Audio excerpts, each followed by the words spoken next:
Are we on? Can you hear me? Can you hear me? Microphone check.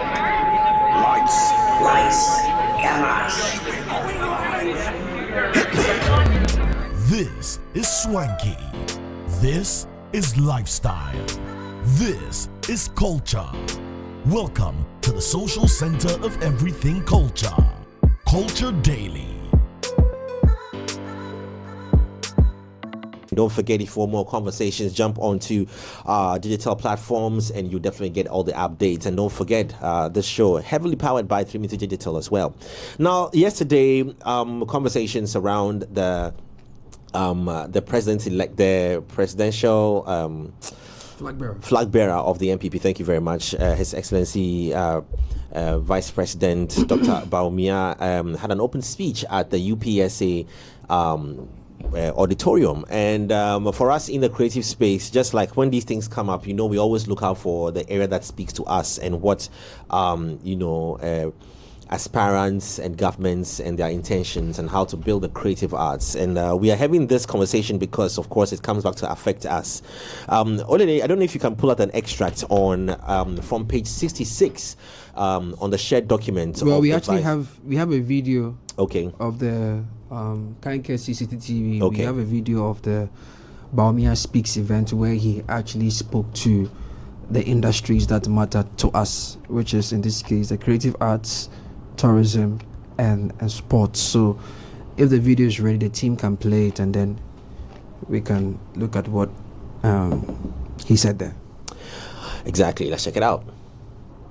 Ladies and gentlemen, I will also have a major focus on policies, tax, and other incentives to increase private and public investment in tourism, the creative arts, and sports. More jobs creation. We will build on the year of return, beyond the return, and December in Ghana. We will also introduce initiatives such as digital streaming platforms for our artists and tax incentives to make tourism and creative arts a growth pole. Tax incentives will also be provided for film producers and musicians. To boost tourism and job creation, my government will implement an e-visa policy for all international visitors to Ghana to enable visas to be obtained in minutes, subject to security and criminal checks. Ladies and gentlemen, sports is a multi-million-dollar industry, an enabler for the youth. However, we have not realized our full sports potential, and we cannot maximize the full potential of Ghana sports with the same funding model we have operated since independence. My government will therefore prioritize the creation of incentives for corporate sponsorship as a sustainable module of financing sports development and promotion of our national teams, including football, athletics, boxing at all levels. This will take the financial pressure off government and also enable government to redirect more support to other sports disciplines. The government, as part of a broad sports development mission, will establish the Ghana Sports Secretariat, which will be an agency under the ministry, responsible for sports in collaboration with other, such as the Ghana Education Service and sports federations. My government will also seek school-level collaboration with international sports bodies like the NBA and the NFL to make Ghana a hub for these emerging sports in Africa, to create more opportunities for our young people. Ladies and gentlemen, we have already tried this with the NFL, the governing body for American football, which agreed to host in Ghana in 2022 the first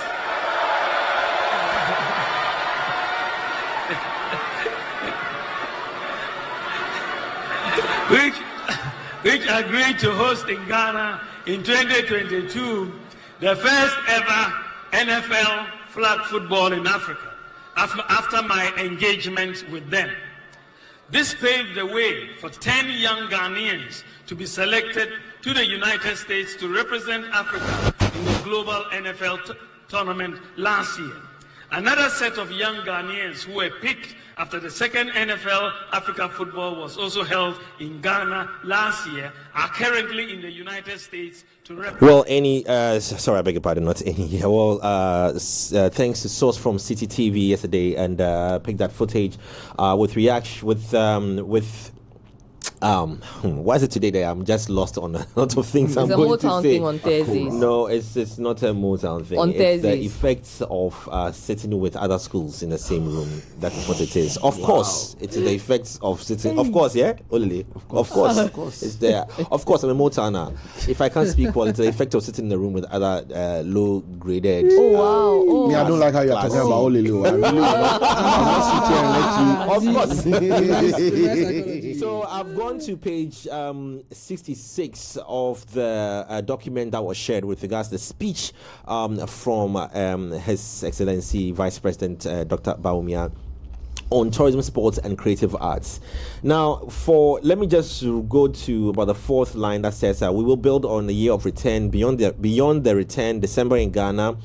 We will introduce other initiatives such as digital and streaming platforms for our artists to make tourism and creative arts a growth pole in Ghana. And then this one underlined heavily, tax incentives will also be provided for film producers and musicians. Let me hold on right there. Now, let's just dig into this and understand a few things. First off, let me ask the team in here. Good morning, Cyril. Honorable Jaman. Of Osteo constituency. Welcome to the show. Yeah. Let me ask the team first off, is this the right direction for any government to go with regards to boosting or creating an enabling environment for the creative arts? Talking about, let's pick up the tax incentives for film producers and musicians. I want us to dig deep into this understanding. Is this the right approach to creating an enabling environment for us in this space, devoid of politics? Speak with an open heart. Let me just wear my chat. That's the thing. Yes, Cyril. Well, devoid of politics would be hard because this was said on a political platform. No. I want us to look at it. No. As a political address. Hold on. Yeah. In a political Let me go back to the election question. year. Let me go back to the question. So it's not fair. It's not fair to allow. I want to ask a question. I want to go back to the question and rephrase it. Rephrase it. Achimota will be okay. Go ahead. Perfect. That's such a grown-up thing to What do. I'm saying. So my father do it.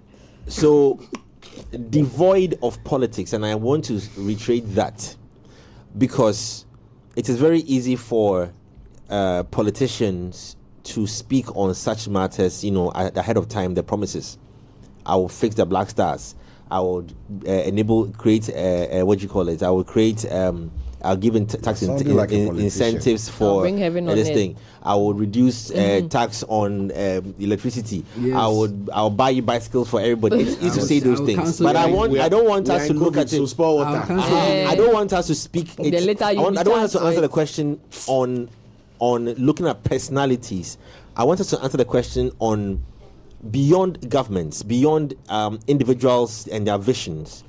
Is this a good approach or a wrong approach or a whatever approach to creating an enabling environment for in the states that we find ourselves in? Now, before you speak, let me wear my license. Yes, Honorable, you are in the room together. Yeah, it's Thank you. It's the standard practice. You can't answer me like that. Sorry. Thank you very much.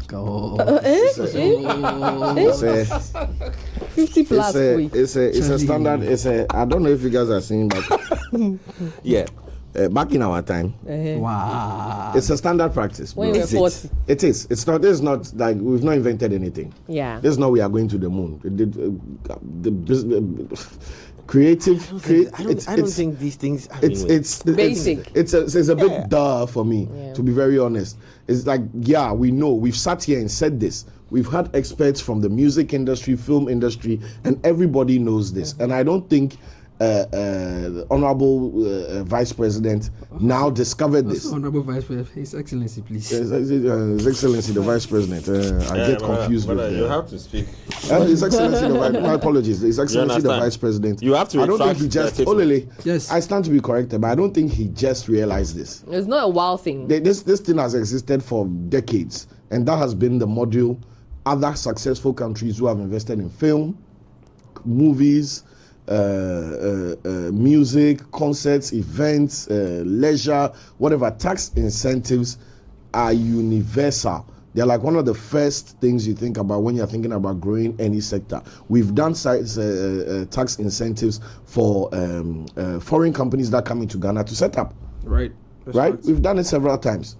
Even to today, there are many companies. I hear there are thousands of them, allegedly, who have tax breaks and waivers and all sorts. So bending that law for the creative industry is something that should have been done 20 years ago in Ghana. I don't think it's now a present continuous conversation of a possible future that we might see on a conditionality that we need to vote for A or B to see this future. This is a basic thing. It's like saying, how do we make our roads work? You tar it, demarcate it, put signs on it, it will work. You don't need to announce to us that you are going to do that. And don't put an open gutter by it. This is it's a global thing. You close your one eye and look anywhere in the world, you see it, just replicate. So it's not an innovation. It's not for me. It wasn't an announcement of any novelty idea or any innovative anything. They are doing it all over the world, and we don't need to be the experts to get it done. We can just look at how it's done somewhere else and working, and apply it to our own system. So for me, that's where I stand on the promises, on that particular promise of tax. What should have been or what should be, and then just based on the point you said, which I agree with, because this should have been implemented years ago. Yeah, you know, and then let's look at and even okay, let's assume this is okay, and that's why I want to speak divide of politics. But I just want to address this as a creative person, looking at what this would actually do to create an enabling environment for us in this space. Is it the right thing at this point in time?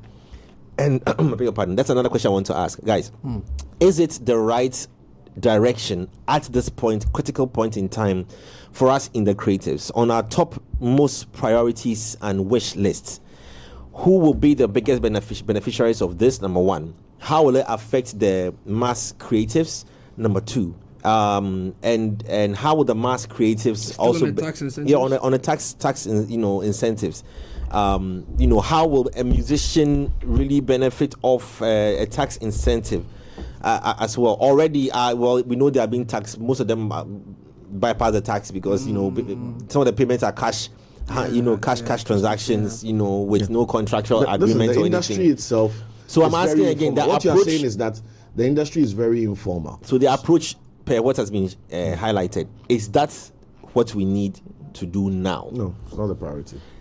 I think in all fairness, a few weeks ago we had some of the vendors in the creative art space talk about how much they have to spend on putting together the elements or the tools or resources to give us the experience we seek, right? As revelers or as concert goers or as music consumers, especially with the advent of Beyond the Return and December in Ghana initiatives.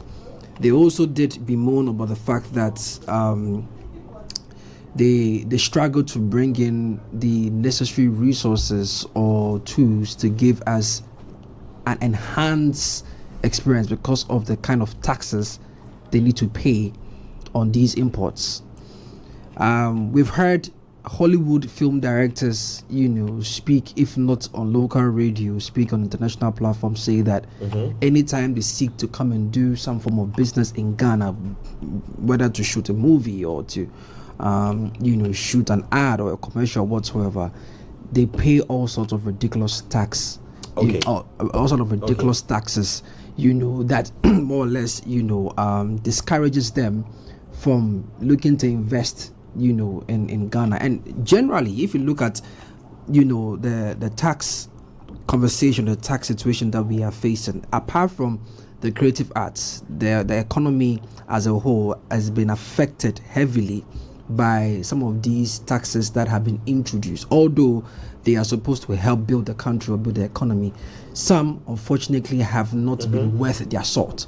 You know, a typical example is the emissions levy tax, you know, which obviously does not sit well with well-meaning Ghanaians, because you are not running a transportation industry that is heavy on electric vehicles. To say that, okay, I'm introducing an emission levy tax that will discourage people from using fossil fuel type of cars or type of transportation. We don't even have we don't have electronic vehicles. Do you get what I'm saying? I thought you were going to say electricity. So why have you introduced a tax like that? So basically, if you look at what His Excellency is trying to do, I think he's trying to restore, you know, the trust in saying that you can do business with us as a creative. Or I think the conversation is not even just targeted at internationals. It's targeted at local vendors who look to import some of these tools or resources to give the creative arts the boost it requires.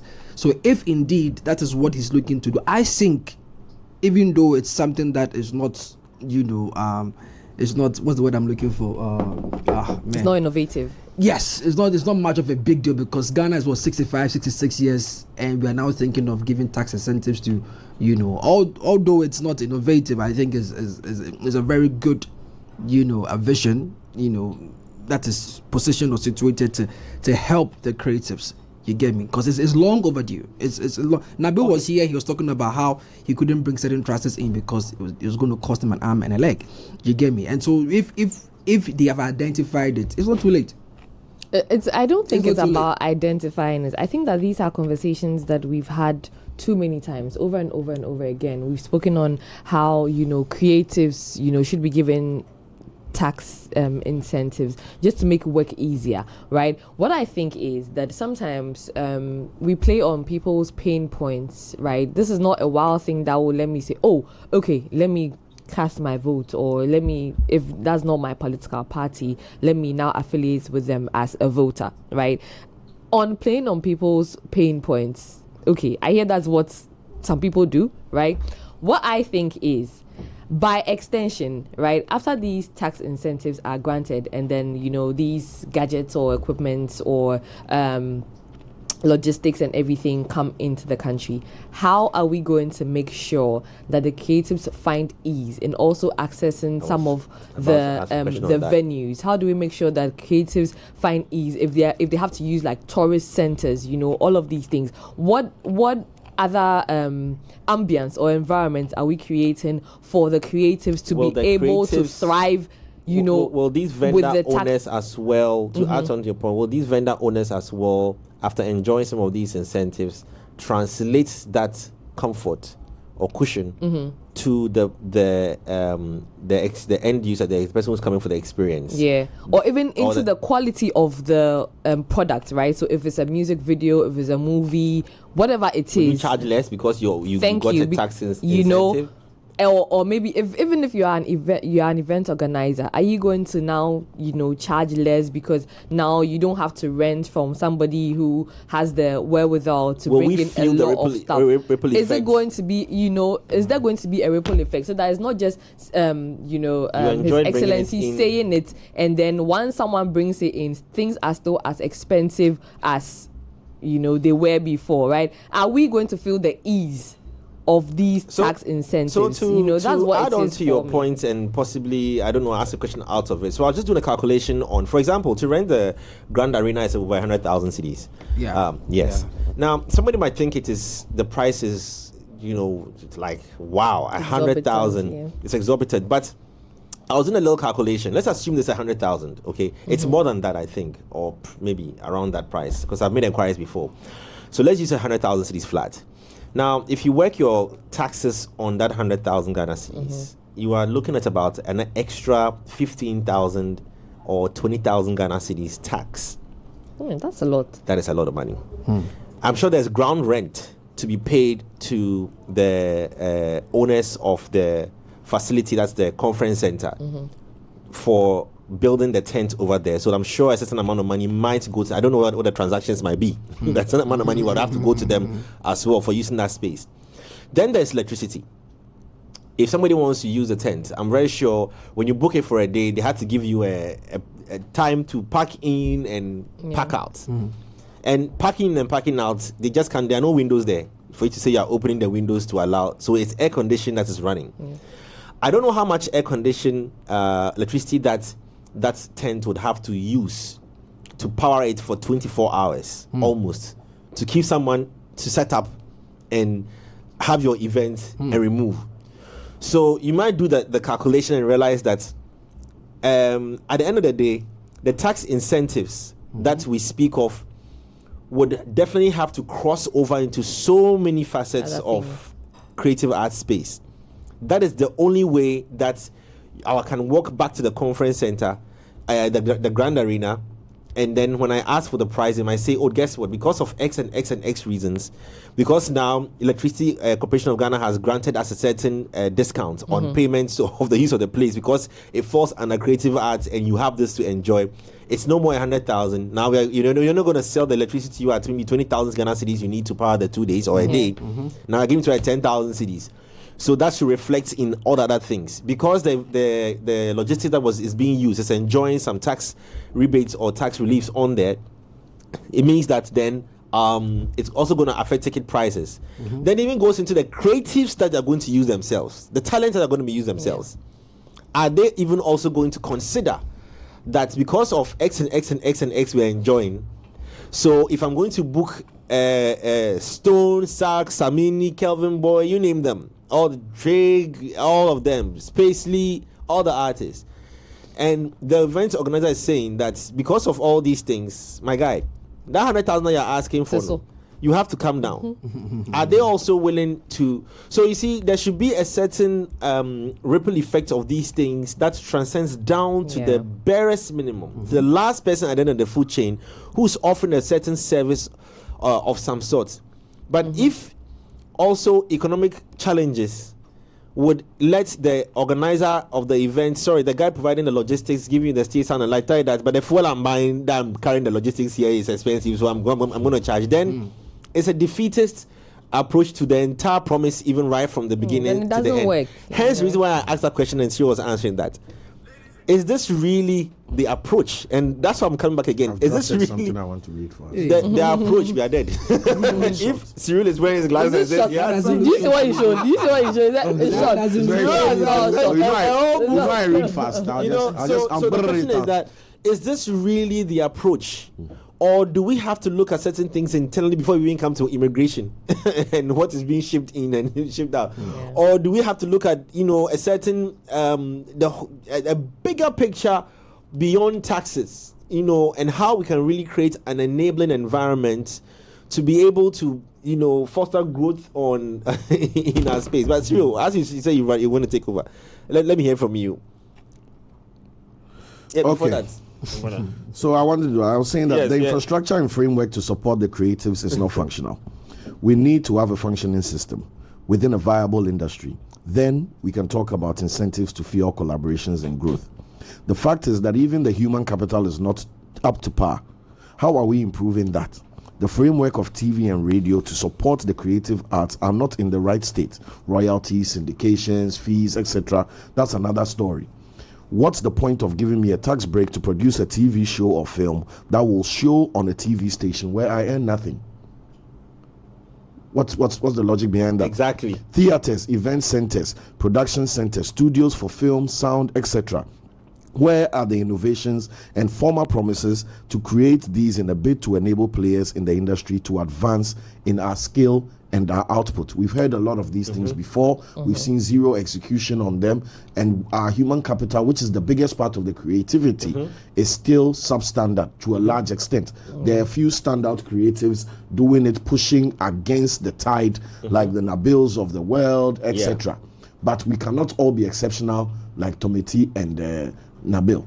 The average creative needs a landscape where they can improve themselves and be a worthy player in the creative field. We don't have that. What about tertiary space? How are we elevating the dondologists and that stigma and making our vocational and are we looking at spaces, even creative just with regards to musicians and film producers? Exactly. It's a broad spectrum. Exactly. Yeah. Will I be able to go to a Legon or a Tech and do a 4 years in creative arts?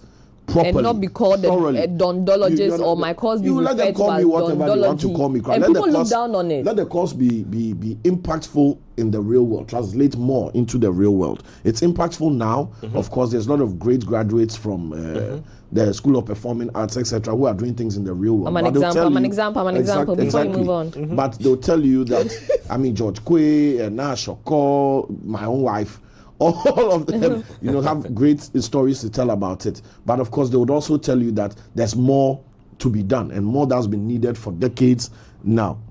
Is it viable to give a 3/5 creative a tax break when he needs to be elevated to a 9.10 artist and still need a tax break? Now, what I'm asking here is that if the person is not skill-wise, the person is not where they're supposed to be, giving them a tax break, what are we really promoting? When there are people who are where they need to be and don't need a tax break. Because if you look at DSTV and other international broadcasters and streamers, they found ways to work with these exceptional talents in the creative industry who pay the taxes as it is now, right? But still earn a good enough fee because they are working with these international outfits. So taxes might not really be the problem. If I can do a creative arts project that airs on multiple TV stations and I get my royalties and I get my earnings and I make enough good money that I can pay good tax and still be okay, then what's the problem? But that framework doesn't exist. No. Even the music we are talking about, and people are not getting royalties. So if you give me a tax break to produce a song or to produce a music project, and that music project is playing on every radio station in Ghana and it's not earning me anything, what have I really done? You get what I'm saying? To what end? But to what end? So politics aside, as a creative, especially me all my life, and as a creative, an investor in the creatives, like all of us here have invested time or money or something in the creatives, we want the framework to work. What creatives need is a functioning industry and a functioning framework. Okay. From the music angle, our gamros, our musicians, we need intervention to get those machines to run properly at world standard. Because if those are running there, a Chris Brown and a Safo Newman are all earning on the same structure. It's now up to your scale to determine who is a millionaire and who is a billionaire. The beautiful work that the National Film Authority are doing needs amplification, needs more legs, needs more investment to make sure that we were told that we were going to have Olele, you can fact check this from, we were told we would have a Hollywood. We are going to get to that. We were supposed to have. We're going to get to So I've gone back to. I am personally just tired of. Okay, so I've gone back to. Let's do a checklist. Like the words are enough. Action. So guess what? All you said right. Let me help you out. Let me help you out. All you said right now. I want to go back to MPP's manifesto in 2020 to read to you and let's do a checklist. According to what was supposed to have been done and has been done. Let's do a quick checklist and then let's see, because everything you just said right now is exactly if we scroll down to page 144 out of 216, we're going to outline the second document. Yes, in the second document in the MPP's manifesto in 2020. So I'm going to read that to you now. Number one, and let's be very honest. If the thing has been done, let's say it's been done. If it hasn't been done, let's say it hasn't been done. Like you said, void of politics. Can I wear my this thing? Mr. Speaker, in fact, anytime we do a show or a topic on politics, we'll call you Mr. Speaker. Yeah, Mr. Speaker. Yes, thank you very much. And the various at this point in time, I just want Mr. Speaker, please go ahead. I'm at a point in time. If you understand me or not, misunderstand me or not, okay. So it says here that transform the Ghana Tourism Authority into a modern and more efficient institution, including invest in tourism. IT as an enabler to improve knowledge and sharing of information about tourism opportunities in the country. It says here what they have done so far. The GTA has digitized its processes, enabling seamless engagement with the stakeholders Also, we have brought into force the sites and attractions LI. Tourist sites and regulations 2019 LI 2393 they say here, which has transformed the regulatory function of the authority. I cannot speak to that, but guys, do you have any idea about that on the screen here? They've brought into force the sites and attractions. I think what we readily remember is the Kwame Nkrumah Mausoleum. Please put the document back on so I can properly look at what they're saying. The Kwame Nkrumah Mausoleum. There are other renovations. There are other tourist sites that have not been worth the promise, or it's not been worthy of the promise in terms of the attractions. The attractions are very much underwhelming. Typical example will be Kwame Nkrumah's house. Yes. In the Western region. Yes. See now, it has deteriorated, like it's in shambles. Kakum National Parks. And for guys, hold on. Not to even hold brief in any way, but I had an experience. Some of these sites are owned by families and individuals, and if I tell you the beefs sometimes between the house owners, inhabitants, what do you call them, curators, owners, and all that, in sometimes accessing this. And I experienced that heavily sometimes when we're on our Sky Marshal's tour, and they'll tell you that this one, this is the family, and this is the person, and this, you're not allowed to go there and do this until it's dirty, it's terrible.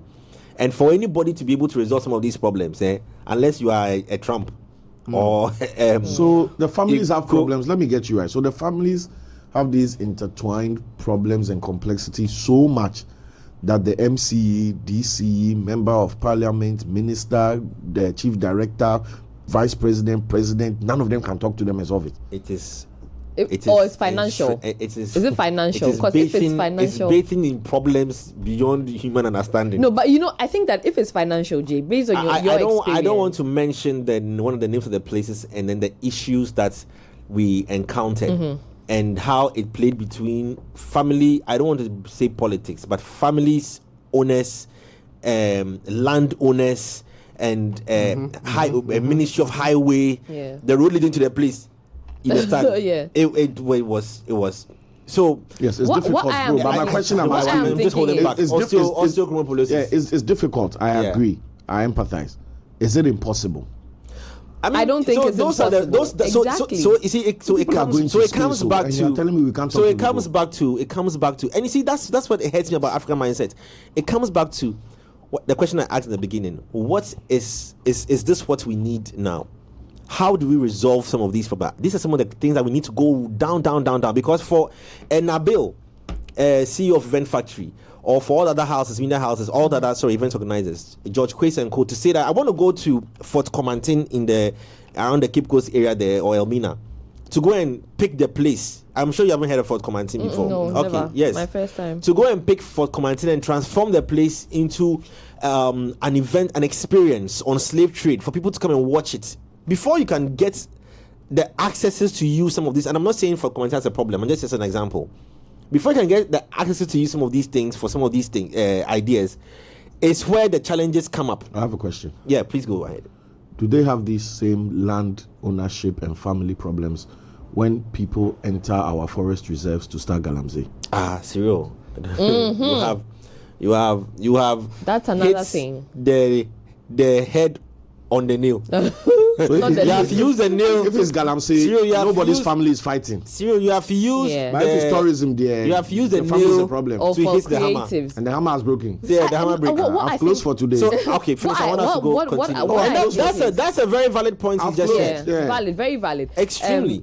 What I'm also thinking is, right, regardless of whatever the qualms are, right, I mean, with the families and maybe the chiefs or the indigents, right, whatever it is, we also first have to identify that we have to project these tourist sites and, put it on a certain pedestal so that when people from outside of Ghana, not just outside of Africa, outside of Ghana come into Ghana, we need to project that it's not only about Elmina Castle or Cape Coast Castle, right? it has to do with us as well. Like, we also need to be at that point. So it doesn't take, I don't think it just takes one person to come and say that I'm going to do this, I'm going to do that, I'm going to do that. Like, I think at this point, Ghanaians are tired of words and words and words, right? We need to see whatever the words, you know, have done or are going to do. Like, action. Do you understand what I'm saying? Because constantly, when we hear these things, I'm just like, okay, at this point, we just need to see whatever it is. And I think everybody also plays a part in it. And then it will also go back to we upholding the fact that creatives are it, right? Because generally, guys, you would agree with me, creatives are looked down upon.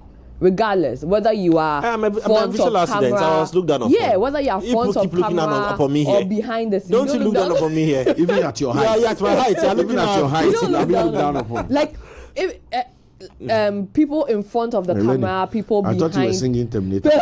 People behind the camera, everybody in the creative space, we need to be able to put them on a certain pedestal. That way, even if I'm a DOP and I go to a tourist site to say that I'm coming to do groundwork or a recce so that these people come in to shoot a film, like you said, everybody will respect me equally as they respect the actor. Should they see the actor? I don't know if you get what I'm saying. Everybody has a role to play in upholding, you know, creatives. Every single person, including some creatives, right? You don't think that you are on top of the creative ladder and you can look down on somebody. Everybody, because it takes you to respect you for somebody outside to respect you. Well said. Let me go to the other point. So it says engage with diaspora as source of socio-economic and cultural development. I think that's how we've seen, yes, all of that, you know, they've come in and out. Establish a creative arts council. What has the council been up to in the past couple What of has the council been up to? That's a fantastic question. question. Establish a creative arts council that will harmonize various interest groups. They did establish the Creative Arts Council. Out of that, we've had the Creative Arts agency, right? Now the challenge is, since this establishment, per the constitution of the Creative Arts agency or the Creative Arts Council, they were supposed to have voted an executive director to steer the activities of the creative arts. But for the last 7 years, there's been an acting president or an acting executive director, which is very much so unconstitutional. And so we can't really hold the council or the agency accountable because they haven't really even done what they're supposed to do legally. However, they've been acting and they've been working and they've been, you know, implementing all sort of interesting policies and activities against or outside what the constitution allows them to do. And so for the last 7 years, we've had a creative arts agency, you know, established, but we have not really felt, you know, the salt of the creative arts agency, and we are in election year. Speaking of election year, I know this one would be this one is very interesting. So I've gone on to read. Don't stop. When you go to the Creative Arts Council website, which is cac.gov.gh. I'm not making this up. I just googled it, and you click on initiatives. What is it? Coming soon in the year 2023. Well, 2024. This will also surprise you, but point 286 here says construct modern large seating theatres in every regional capital except Accra, beginning with Takoradi, Tamale, and Kumasi. That's supposed to, I don't know if it's the same. I don't know if that language is the same as the amphitheatres, but we all know the situation of the amphitheatres, as it were, last year and last 2 years. I remember the Deputy Minister for Creative Arts, Honorable Marco Krekumante, saying that if they're not able to complete, 5 amphitheatres before the year ended in December 2022, and another 5 in the year 2023, we should change his name. I wonder what name he's using on his Ghana card right now. But so and even the minister, we've not been able to do the that. minister also mentioned. Okay, so where does government find revenue to be able to fund some of these projects that promises are made for? We do know that the World Bank has given them some money. the deputy minister for creative arts revealed that, the World Bank gave them some money, especially for the amphitheater. The Kwame Nkrumah Mausoleum was money given to government by the World Bank. So you already obviously have international donors coming in to support, a particular agenda that is in line with the international. So ours is always going to do with grants and loans? Not necessarily grants and loans, but they're supposed to be like a budget. And that's why we always talk about the fact that anytime they read the budgets for the country, the amount that they allocate for the creative arts tells you that they haven't really given their commitment into making sure that department or that industry is developed. So for example, if maybe the budget, I'm just giving an example, say the budget for the first quarter is $100 million, and you are listening to the finance minister read the budget for the various industries, it gets to the creative arts and you are looking at maybe $1 million. Was the TVET the solution to mass market enjoyment or benefits of some of these things? I don't know. I wouldn't be able to confirm. But wasn't TV just supposed to be for like skilled skilled workers, vocational and vocational. I'm just trying to find out if maybe that was where some of these things are. I don't know, I can't tell. But the rest, I think, don't necessarily sit in our spaces heavily in terms of what we are discussing here. Well, the involvement DSP, of cheese. The DSPs, so let's go to the DSPs as well. Cyril, I don't know whether Antoine can answer this for you on your behalf. Yesterday he mentioned again for the creative arts. I think that's the only thing he reiterated, that he was going to introduce initiatives to provide. Why is he? He can't drink. He can't drink again. We all know what happens when he drinks, actually. But he did mention that he was going to introduce streaming and digital platforms for our musicians, and so that is on the back of what the 2020 manifesto saying. But still, we haven't. This is in addition to the studios that he was supposed, or the government or the ruling party was supposed to have built in the various regions. So ultra modern recording studios that artists could access to record music. Streaming platforms. Hey, Charlie. Will you go? Streaming platform. I'm sad that I have to explain this. Yeah. Streaming platforms are as viable as their user uptake. And if you created any streaming platform locally, it's either you are creating it only for local use, which would be absurd, or you have a promotion and marketing plan that is going to ensure that people in Nigeria, Kenya, Rwanda, Tanzania, Mozambique, everywhere are on this streaming platform. Because streaming platforms only enable earning by volumes, by frequency. Do you get what I'm saying? We don't even have that number of streamers in Ghana. Even the global DSPs, who have the millions and billions in marketing and push and are setting up offices in Nigeria and Ghana and SA and London and what, they're having problems getting uptake. Spotify is still advertising today. Sign on now. Apple Music. These are AudioMac, even they who are global titans in the DSP world are still advertising and trying to get on more subscriptions, because only with the subscriptions can they create value for the artists. So creating a local one I really don't know what the value is going to be. I think we had Uptown. Okay. What happened to that? So those are private owned. We cannot tell what's forget about Uptown. We had which one did Tigo? I'm coming. No, I didn't finish, guys. Hey, which one did Tigo have? I just said one. No problem. Forget about the private. Which one did Tigo have? Either. Yeah. Okay. Sorry. Which one did Tigo have? Which one did Tigo have? Deezer. So sorry to cut you. Tigo had Deezer. Tigo is a multi-million-dollar telco, right? And calling a spade, even they couldn't pull it off, right? Corporate.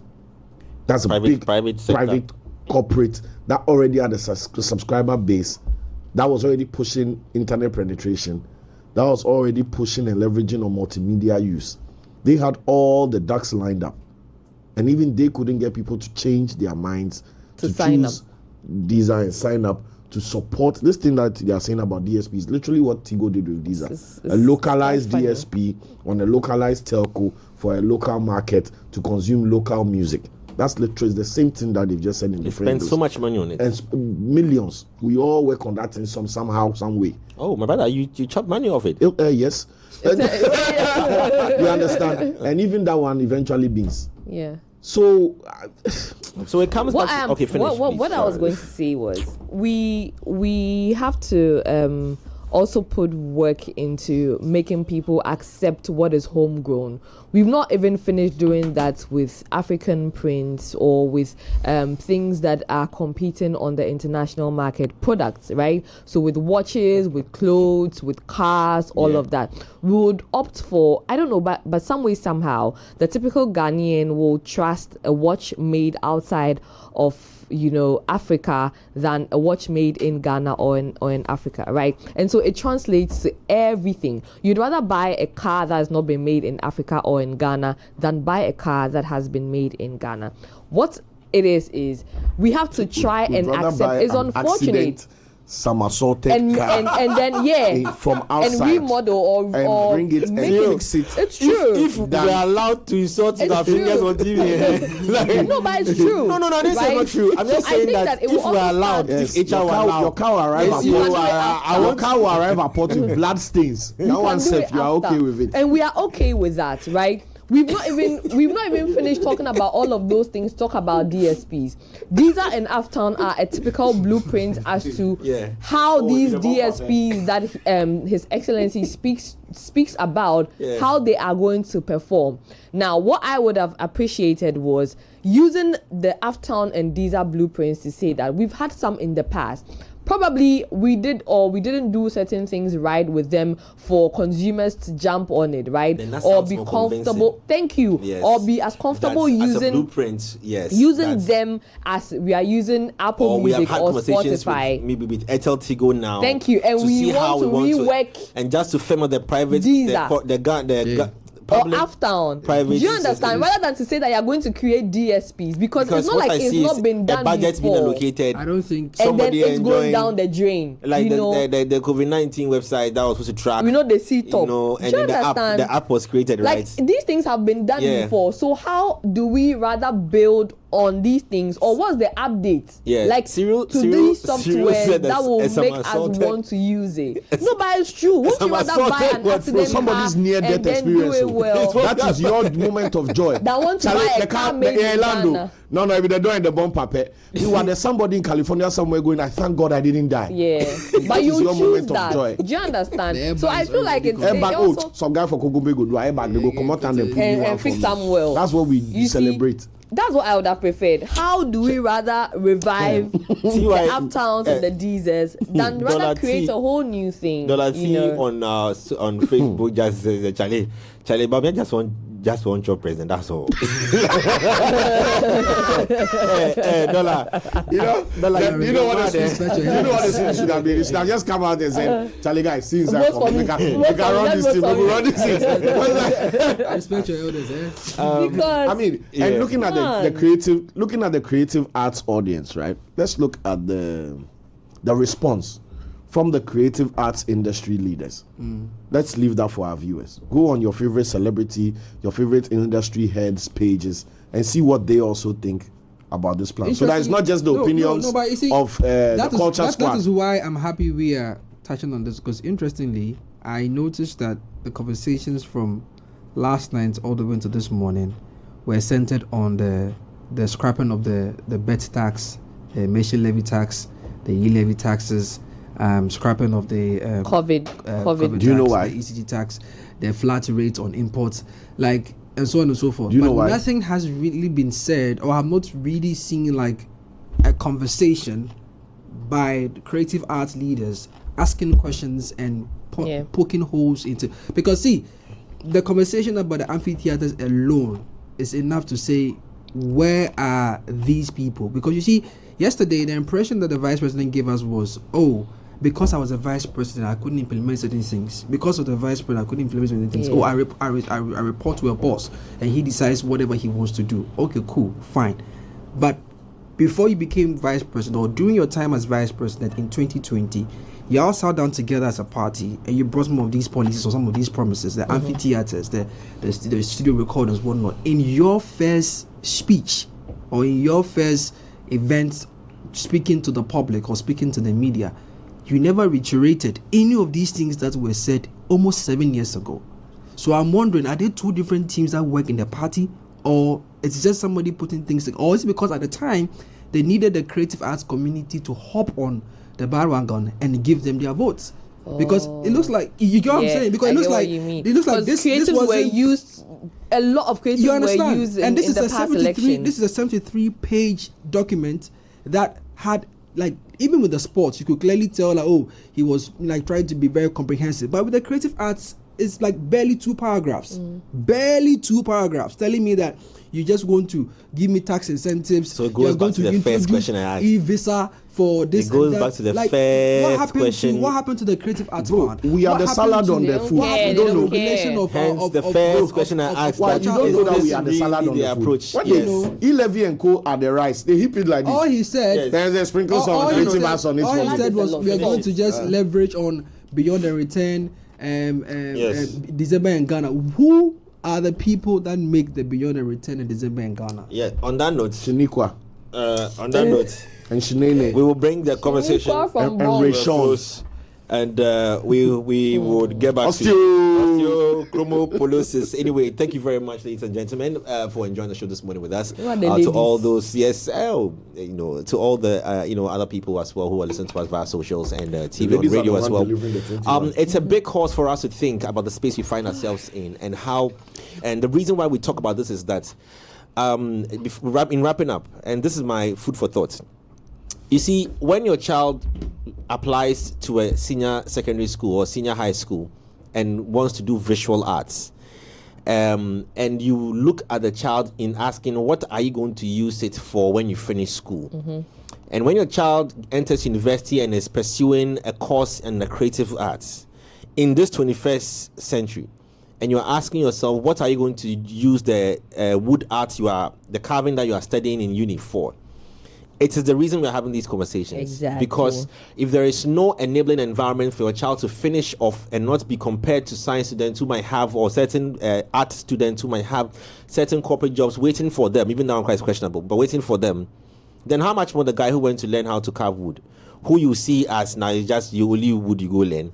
I speak this as a victim of some of these things. And that's why we have these conversations, because we must find out what is in it for us. If I'm going to be paying taxes as well, then what is in it for us? On that note, tomorrow is Friday. We'll eat gakenke and fish. See you.